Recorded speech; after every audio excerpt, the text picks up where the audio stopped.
Boa tarde, gente. Graça e paz da parte de Deus, nosso Pai, e de nosso Senhor Jesus Cristo. Eu queria sugerir para que nós abríssemos a Escritura no livro de Lucas, no capítulo 2. Nós leremos a partir do versículo 25. Lucas, capítulo 2, versículo 25, narra o episódio do ancião Simeão, que aguardava o nascimento de Cristo Jesus, a consolação de Israel, conforme nós leremos, e isso o levava no templo constantemente. O nosso tema hoje aqui é adoração pura e simples, e eu quero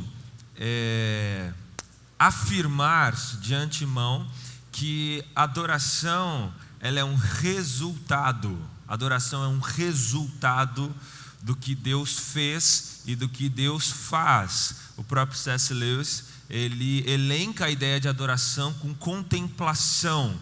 Quando você fica boquiaberto, quando você fica encantado com quem Deus é, então você reage adorando. Ao contrário de que muitas pessoas dizem que a adoração ela propõe coisas. Quando você adora acontece isso, quando você adora acontece aquilo, quando você adora você está atacando o inferno, quando você adora... Não, na verdade a adoração é uma reação àquilo que Deus faz.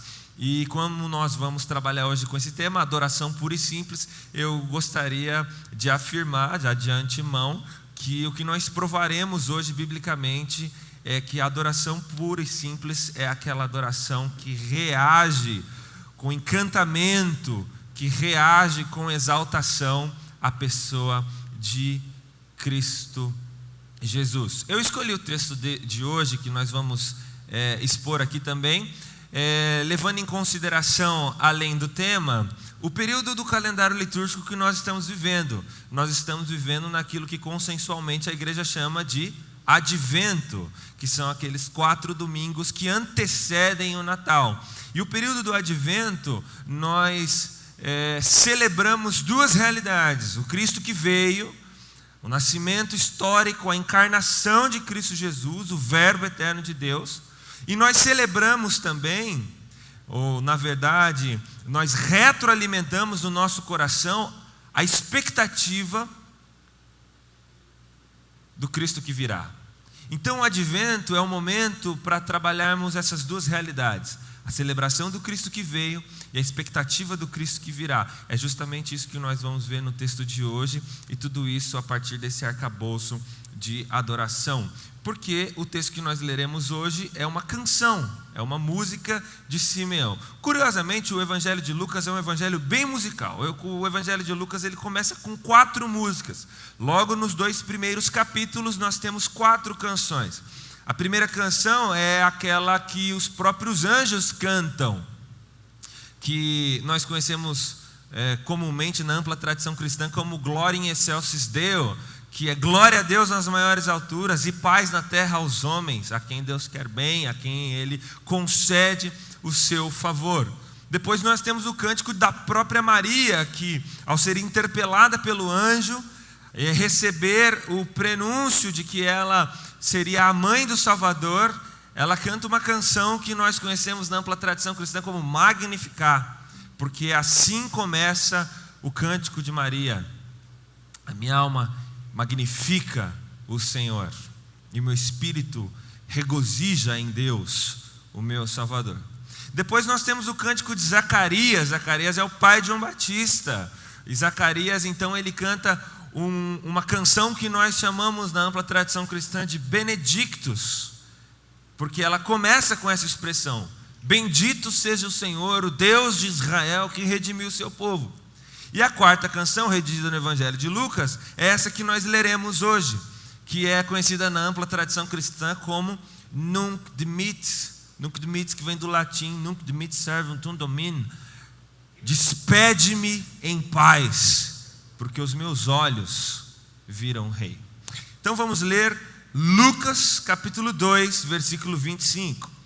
Em Jerusalém havia um homem chamado Simeão. Este homem era justo e piedoso, e ele aguardava a consolação de Israel. E o Espírito Santo estava sobre ele. ele tinha recebido uma revelação do Espírito Santo de que não morreria antes de ver o Cristo do Senhor. Movido pelo Espírito, ele foi ao templo quando os pais trouxeram o menino Jesus para fazerem com ele o que a lei ordenava. Simeão tomou-o nos braços e louvou a Deus, dizendo: agora, Senhor, podes despedir em paz o teu servo segundo a tua palavra, porque os meus olhos já viram a tua salvação, a qual preparaste diante de todos os povos, luz para a revelação dos gentios e para a glória do teu povo de Israel. Vamos orar mais uma vez? Deus, nosso Pai bendito, nós te louvamos pela tua palavra lida, e que no exercício da exposição, tu mesmo que a inspiraste, que o Senhor ilumine as nossas mentes e os nossos corações, de modo que nós não apenas aprendamos com a nossa cognição, mas que isso seja aplicado no nosso coração, de modo que nós sejamos praticantes e não apenas ouvintes da tua palavra. É para a tua glória e para o nosso bem que nós te pedimos todas essas coisas no nome de Cristo. Amém e amém.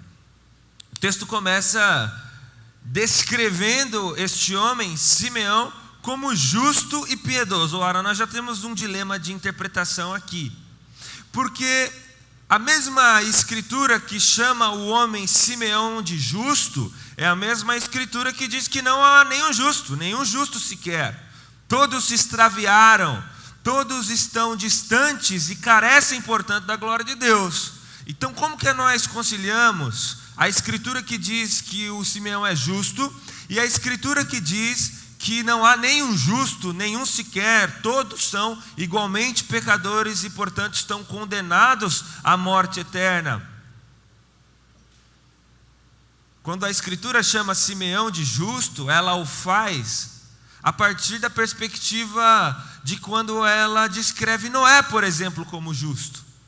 E interessantemente, nós também somos justos, assim chamados por Paulo, por exemplo, nas suas cartas. Então, como é que nós conseguimos chegar à conclusão de que não existe nenhum justo, mas nós somos chamados de justos? Porque essa justificação é o que nós chamamos na teologia de justificação pela fé. Nós não somos justos porque nós fazemos por onde? Porque nossas ações são completamente honestas, justas e sinceras e boas, e não há pecado nenhum em nós. Nós somos conhecidos como justos porque nós temos fé no Filho de Deus, no moribundo nascido na periferia do mundo, que ascendeu no madeiro, e quando ele morre na cruz do Calvário, acontece o que na teologia nós chamamos de dupla imputação. A justiça, a obediência de Cristo é dado a nós, e os nossos pecados são arrancados de nós e são colocados nele. O homem que não conheceu pecado se fez pecado no nosso lugar. É isso que a teologia chama de justificação pela fé. Somos considerados justos diante de Deus, não pelas nossas obras, mas porque confiamos, porque temos fé em Cristo. Aí alguém poderia alegar dizendo assim: mas tudo bem, pastor, eu entendo esse aspecto jurídico da cruz de Cristo que me justifica porque Jesus já morreu. E eu conheço Jesus depois da morte dele, então a morte dele me justificou. Mas como que a morte de Jesus justificou Simeão, que vivia antes de Jesus morrer? E essa é uma das doutrinas mais belas e mais caras para nós que somos reformados. Que todos os crentes, inclusive do Antigo Testamento, foram salvos por Cristo Jesus. Não foram salvos por sua obediência à lei. Não foram salvos porque cumpriam os ritos e as cerimônias. Foram salvos porque confiavam em Cristo Jesus. Porque confiavam que aquilo que eles faziam era o prenúncio de algo maior. Eles não eram salvos pelas obras da lei, assim como nós. Eles sempre foram salvos pela fé. A diferença é que eles tinham fé no Filho que viria. Nós temos fé no Messias que veio. Eles tinham fé que um dia Deus prepararia um Cordeiro Santo Imaculado que tiraria o pecado do mundo. Nós temos fé que o Cristo é o Jesus de Nazaré, o Cordeiro de Deus que tira o pecado do mundo. Então, mesmo antes de Jesus morrer fisicamente, o sangue dele, diz Pedro no primeiro capítulo de sua carta, o sangue de Jesus já era conhecido e já era eficaz na eternidade. Simeão era justo, não porque ele só fazia boas ações e ele não tinha pecado. Simeão era justo porque ele cria que um dia Deus levantaria o seu Messias para consolar Israel, para libertar o seu povo. A mesma coisa que o escritor aos Hebreus nos ensina quando ele vai lidar com a história de Abraão, ou Paulo quando vai se referir a Abraão. Abraão creu e isso lhe foi imputado, lhe foi enxertado como justiça. Por que Simeão era justo?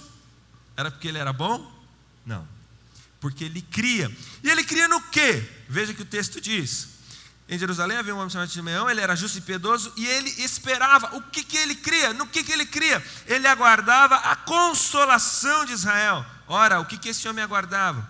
Possivelmente ele era de uma ala do judaísmo, conhecida na época por intensamente orar e aguardar o Messias. Eles criam na iminência do Messias naquele tempo. E Simeão era um desses caras que aguardava a consolação de Israel. Ora, o que é essa consolação de Israel? O que Simeão sabia que fazia com que ele esperasse que o Cristo nasceria? O que Simeão sabia? Meus amigos, a história da Bíblia é uma só. Óbvio que nós temos diversos personagens, mas a Bíblia não é um amontoado de histórias. A história de Davi, a história de Salomão, a história de Samuel. Não, a Bíblia é uma história só. A história da redenção. E essa história tem vários episódios, como uma série que tem várias temporadas e vários episódios. E aí esses micro personagens coadjuvantes, porque o protagonista da escritura é Cristo Jesus, eles aparecem eventualmente. Mas a escritura é uma história. Qual que é a história da escritura? Deus criou o mundo belo, bom e justo, e colocou um casal para viver nesse mundo. E esse casal, num símbolo de rebeldia, pecaram, desobedeceram a palavra de Deus. E, portanto, inauguraram, ou, na verdade, não inauguraram, mas se aliaram a uma rebelião cósmica. Da velha serpente, que queria ser como Deus, e que, inclusive, conseguiu ludibriar 1/3 dos anjos. E agora, a velha serpente, astuta, consegue em seus intentos trazer a raça que Deus havia criado como coroa da sua criação, os seres humanos, para a rebelião. E então, quando Deus aparece no jardim e diz: o que foi que vocês fizeram? E Adão diz: foi a mulher que você me deu. E aí Deus diz: porventura comeste do fruto que eu ordenei que não comeste? E a palavra de Deus era: no dia em que comeres do fruto, certamente morrerás e não viverás. Mas Deus prega o evangelho, é o que na teologia nós chamamos de proto-evangelho. Gênesis capítulo 3, quando Deus está promulgando as maldições para a mulher, para o homem, para a terra, para a velha serpente, ele diz: nascerá um menino que esmagará a cabeça da serpente. Esta lhe ferirá o calcanhar, mas este lhe esmagará a cabeça. Porém, inimizade entre tu e a tua descendência, entre o teu descendente e a tua descendência. O que Deus está dizendo é que, concomitantemente, a raça humana seria dividida em duas: os filhos da serpente, os filhos da perdição e os filhos de Deus. E dentre os filhos de Deus nasceria um que desfaria as obras da velha serpente, que esmagaria a cabeça da serpente. E Adão e Eva têm um filho, Caim, e tem outro filho, Abel, e Deus se agrada de Abel. E a promessa é de que haveria um que esmagaria a cabeça da serpente, fica latente na cabeça da serpente. Então a serpente dá um jeito de matar Abel, porque vai que é o Abel que vai esmagar minha cabeça. E mata Abel. Mas os planos de Deus jamais podem ser frustrados.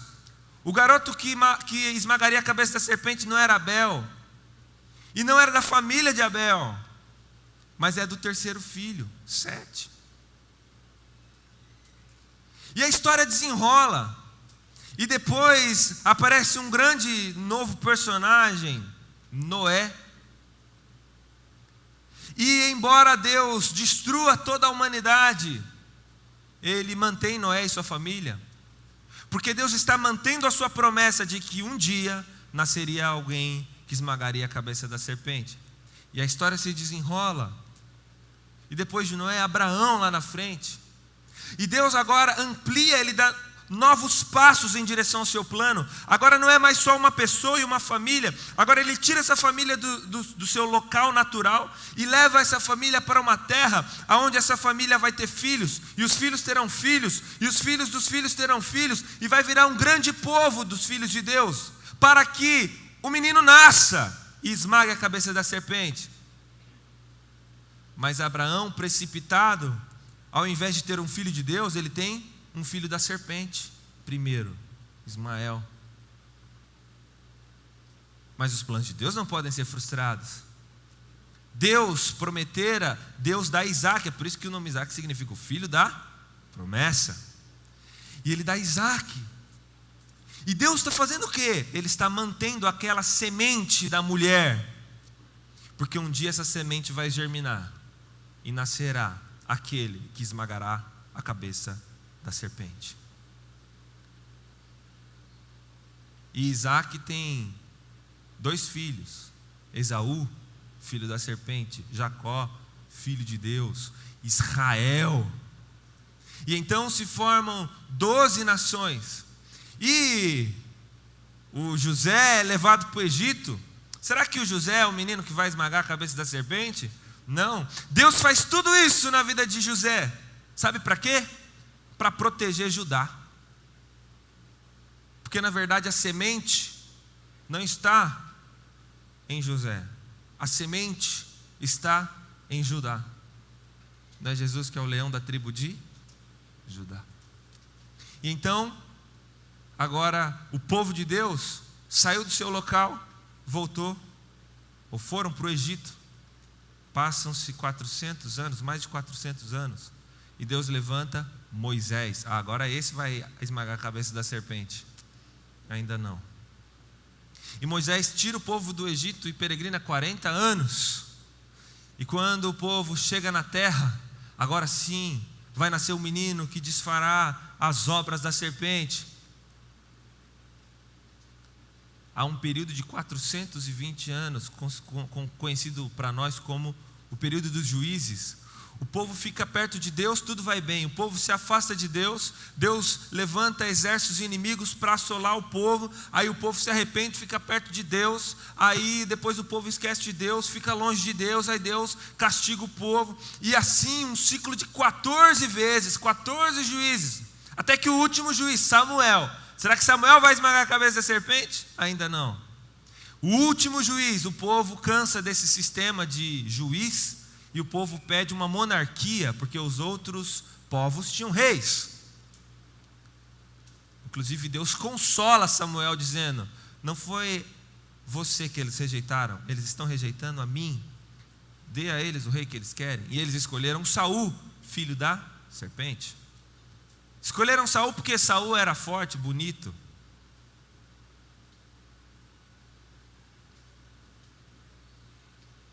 E quando dá tudo errado, Deus diz assim: olha, vocês escolheram um rei para vocês, agora eu vou escolher um rei para mim. E Deus levanta Davi. E agora Deus descortina ainda mais os seus planos, porque Davi é um rei bom para Israel. E Deus está dando amostras de como é o reino de Deus. E depois de Davi, porque Davi ainda não é aquele que desfaz as obras da serpente. Depois de Davi, Salomão. e o reinado prospera ainda mais. Talvez é agora que a velha serpente será destruída. Ainda não. Porque Salomão tem um filho que provoca uma guerra militar, Roboão. E Jeroboão insurge do sul e acontece uma guerra militar. E agora o povo de Deus se divide em 2 países. Reino do norte fica conhecido como Israel. Reino do sul fica conhecido como Judá. Porque só tinha 2 tribos, Judá e Benjamim. E agora a semente da mulher está onde? Da onde vai vir o menino que esmagará a cabeça da serpente? De qual dos países? Qual é o povo de Deus agora? O reino do sul. Porque ele virá de Judá. Será que é agora que vem o menino? Não. Tanto Israel quanto Judá tiveram 19 reis em um período de 400 anos. Alguns reis do sul até foram bons. Todos os reis do norte foram muito ruins. Há uma figura importante, Acabe, por exemplo, que é o sujeito que transforma o reino do norte num reino pagão praticamente, idolatrando todos os tipos de deuses pagãos. Meteu o povo de Deus na mais baixa espiritualidade, religiões de mistério. E o declínio espiritual do povo de Deus é enorme. Parece que a serpente está vencendo. Mas em todo esse tempo, Deus mantém a sua palavra. E Deus levanta homens, os profetas do Antigo Testamento, para alimentar no povo a expectativa de que o menino vai vir. Isaías falou do menino, Ezequiel falou do menino, Jeremias falou do menino, Daniel falou do menino, Naum, Abacuque, Sofonias, Ageu, Amós, Jonas pregaram sobre a esperança dos povos, o menino que desfaria as obras da velha serpente. Até que o último profeta, Malaquias, termina o seu livro dizendo: e um dia o sol da justiça nascerá e trará a paz em suas asas. Se passam 400 anos. E o que Simeão está esperando? O menino que esmagará a cabeça da serpente. Mas o que garante para Simeão?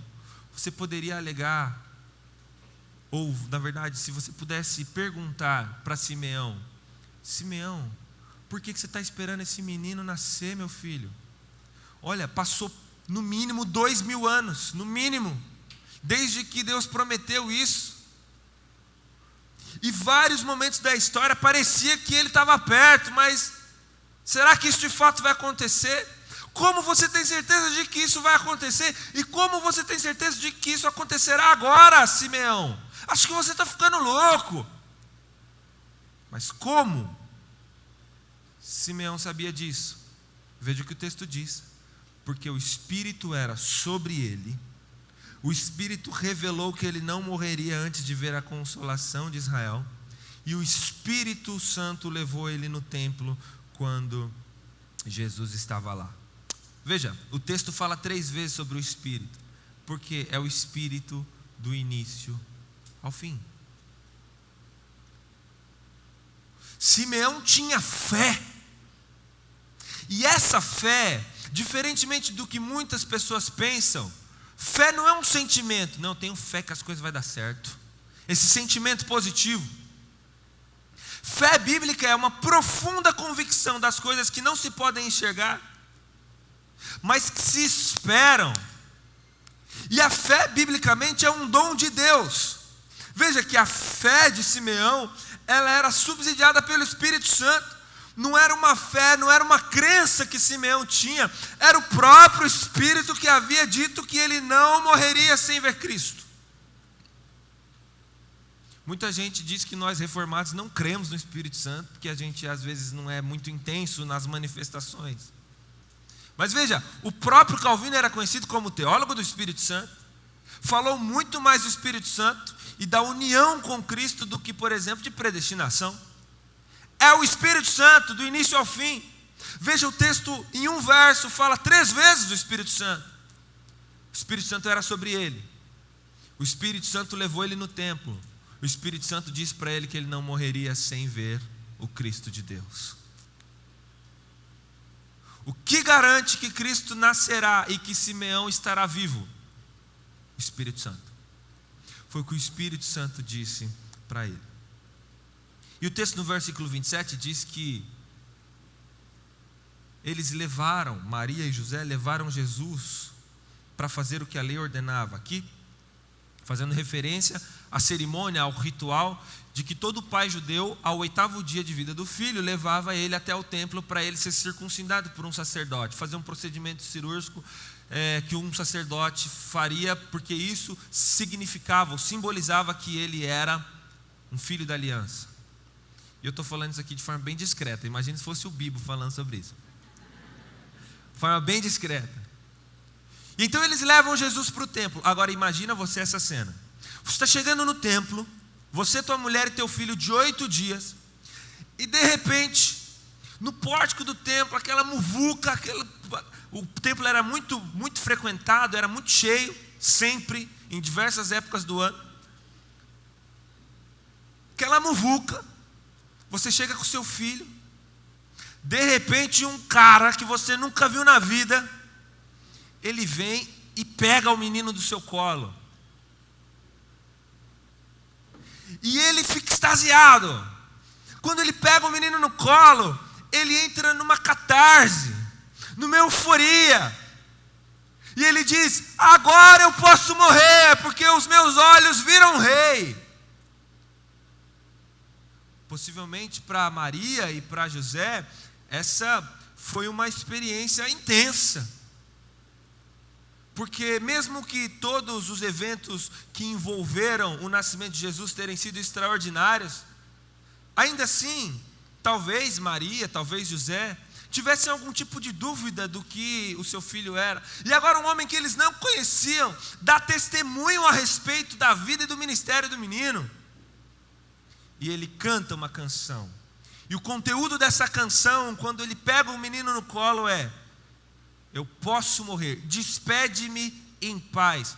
Esse era um tipo de expressão no hebraico, utilizado para quando alguém acabava o turno do serviço, e ele podia ir embora porque o serviço já estava completado. E ele diz: despede-me em paz, porque os meus olhos viram a salvação.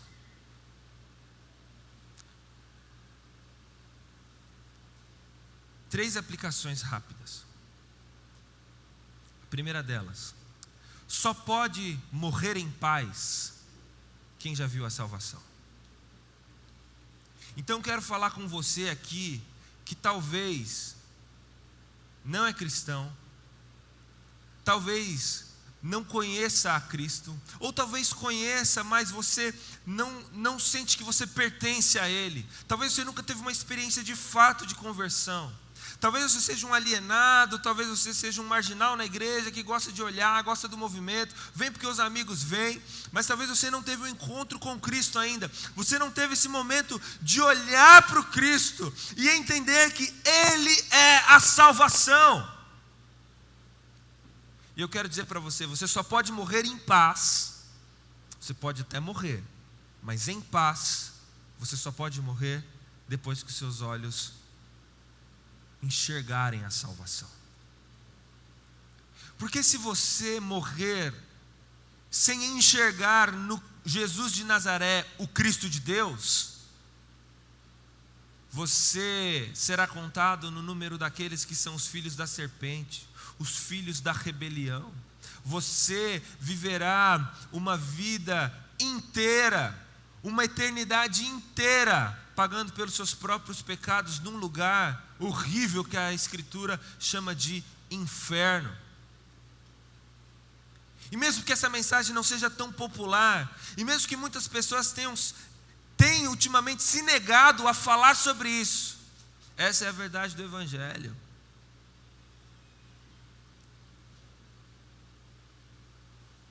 Agora, se os teus olhos viram o Rei, se os teus olhos viram a salvação, e com seus olhos você contemplou o Cristo de Deus, e entendeu, e o Espírito Santo, assim como convenceu Simeão, convencer você no seu coração de que o Jesus de Nazaré é o Cristo de Deus, e que quando Ele morre na cruz do Calvário, os seus pecados todos estão cravados nele, e que a obediência dele está em você, e você crê nisso, então você pode morrer em paz.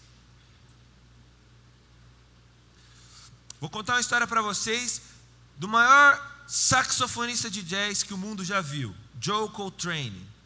Talvez você não conheça ele por nome, mas em barbearias, em pubs, sempre tem uma foto de um cara morenão com sax, é o Joe Coltrane.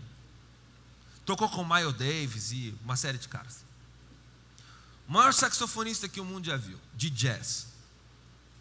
Ele veio de tradição batista, pais pastores. Eventualmente ele saiu da igreja e se envolveu com tudo o que tinha de mais errado no mundo. Nos anos 50, um dia na Califórnia, ele teve uma overdose.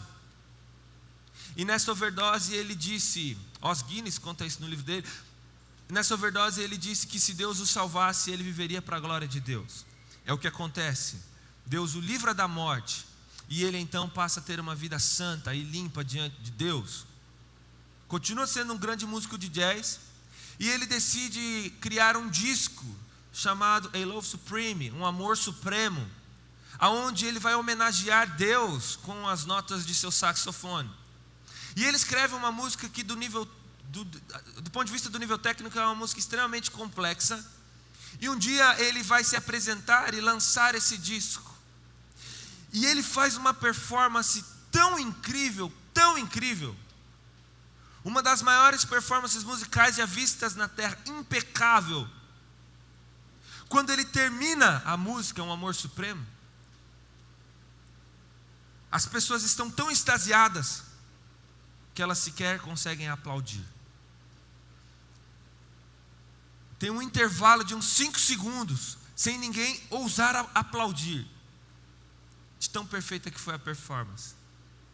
Joe Coltrane então se aproxima do microfone e diz essas palavras: Nunc dimittis, eu posso morrer em paz. E ao ser perguntado por uma repórter o que isso significa, ele diz: essa é uma expressão latim, despede-me em paz. Foi o que Simeão falou quando pegou Cristo no colo. E eu posso morrer em paz, porque eu conheci o amor supremo. Você já conheceu o amor supremo? Você já olhou para Cristo e percebeu nele a salvação? Se sim, você pode morrer em paz. Porque tendo sido, pois, justificados pela fé somente, tendes paz para com Deus, por intermédio de Jesus, seu Filho. Romanos 5. E é isso que nós celebramos no Advento, que Cristo nasceu. Mas há uma segunda aplicação aqui ainda. O que faz com que um homem acredite que a consolação de Israel é verdadeira, que ela nascerá e que ele a pegará no colo? A fé. É a mesma coisa que faz com que eu e você acreditemos que mesmo 2021 anos depois que Jesus morreu na cruz, que Jesus nasceu, nós acreditamos que Ele vai voltar, não é mesmo? E eu tenho um receio de que nós, essa geração de cristãos, é uma geração que não almeja a volta de Cristo. A gente até acha legal a ideia, a gente até sabe que vai ser uma coisa muito legal e muito boa, mas os assuntos que envolvem a escatologia, a volta de Jesus, não é mais uma coisa que queima no nosso coração.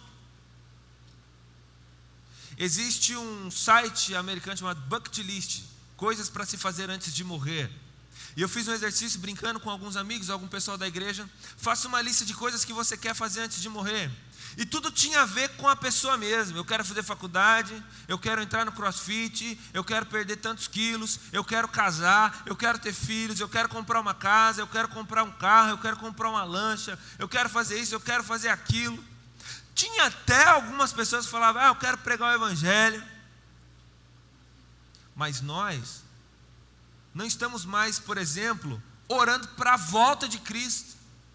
E o texto de Apocalipse diz que o Espírito diz vem, e que a noiva também diz vem. E por que é que nós paramos de dizer Maranata, ora vem Senhor Jesus? Por que é que nós não estamos mais imbuídos do desejo de viver o dia de hoje como se Cristo fosse voltar amanhã? Porque ainda que não volte, mas é para viver o dia de hoje como se voltasse, como se fosse voltar. Por que é que nós temos uma geração inteira de cristãos que não almejam mais a volta de Cristo? E às vezes que nós almejamos a volta de Cristo, sempre é sob uma ótica do desespero e do sofrimento. Ai, Jesus, volta agora. Por quê? Volta porque as coisas estão difíceis para mim. Então nós temos muito mais um anseio utilitarista do reino messiânico do que propriamente ver Jesus com os nossos olhos. O advento é sobre a celebração do Cristo que veio, mas é sobre a expectativa do Cristo que virá. E Simeão viveu todos os dias da sua vida a partir de uma palavra do Espírito Santo: você não vai morrer sem antes ver a consolação de Israel. E todos os dias da vida de Simeão foram pautados pela promessa. Fico imaginando Simeão, será que é hoje? Será que é hoje? E no dia seguinte, será que é hoje? E no dia seguinte, será que é hoje? Uma coisa eu tenho certeza, eu não vou morrer sem antes ver o Cristo. Nós também temos a certeza de que o Cristo que veio, Ele retornará. E hoje, você já desejou, já aguardou ardentemente a volta de Cristo? Porque a ideia da volta de Cristo é o que tem que pautar a nossa vida cristã. Foi assim que os apóstolos viveram. Foi assim que os pais da igreja viveram. É assim que nós temos que viver. E uma terceira e última aplicação.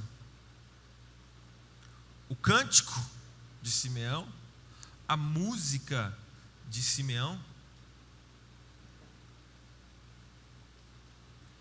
é uma música que nasce a partir do que Deus fez. E isso é para nós um paradigma.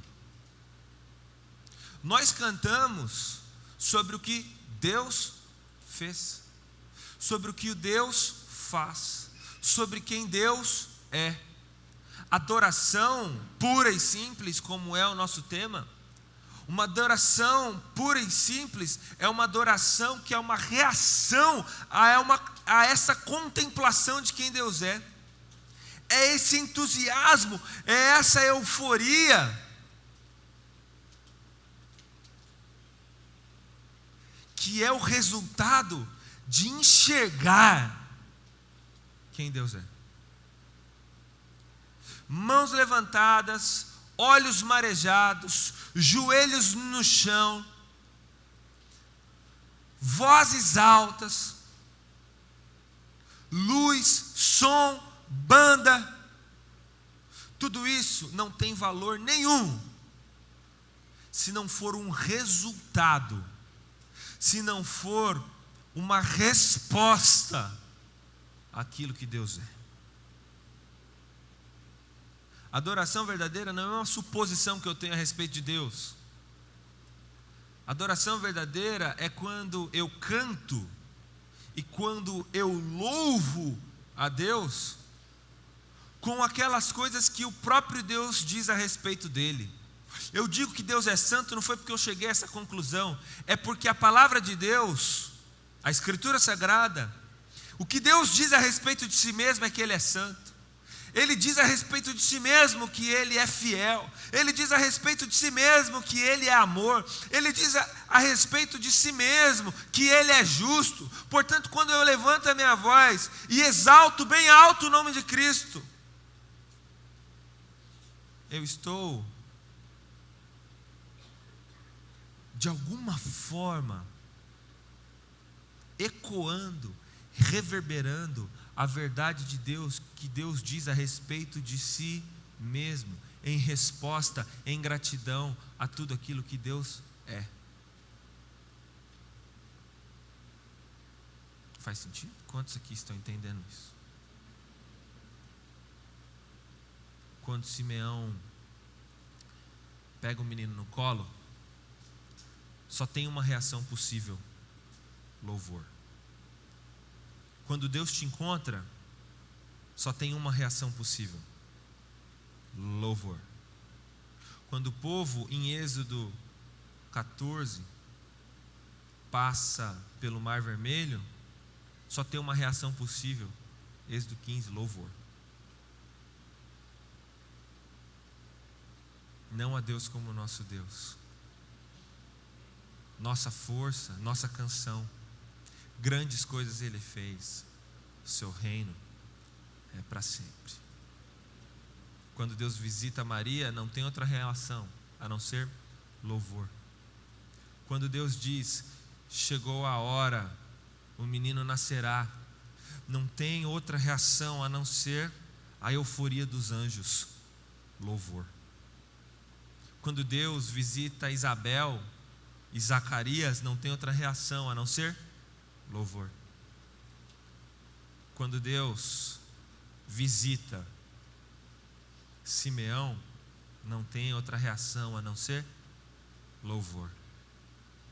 Quando Paulo, depois de expor sistematicamente a sua teologia na carta aos Romanos, chega no capítulo 11, não tem outra reação a não ser louvor. Ó profundidade da sabedoria e do conhecimento de Deus! Quem conheceu a mente do Senhor? Quem é que pode aconselhá-lo? Porque dele, por ele e para ele são todas as coisas. Amém. Quando todas as tribos, línguas, povos e nações enxergarem o leão da tribo de Judá, não haverá outra reação a não ser louvor. É o que diz a doxologia do livro de Apocalipse. Santo, santo, santo é o Senhor Todo-Poderoso, aquele que era, aquele que é e aquele que há de vir. Pois criou todas as coisas pela sua palavra, e pelo poder da sua palavra elas vieram a existir e foram criadas. Glória, pois, ao Filho de Deus.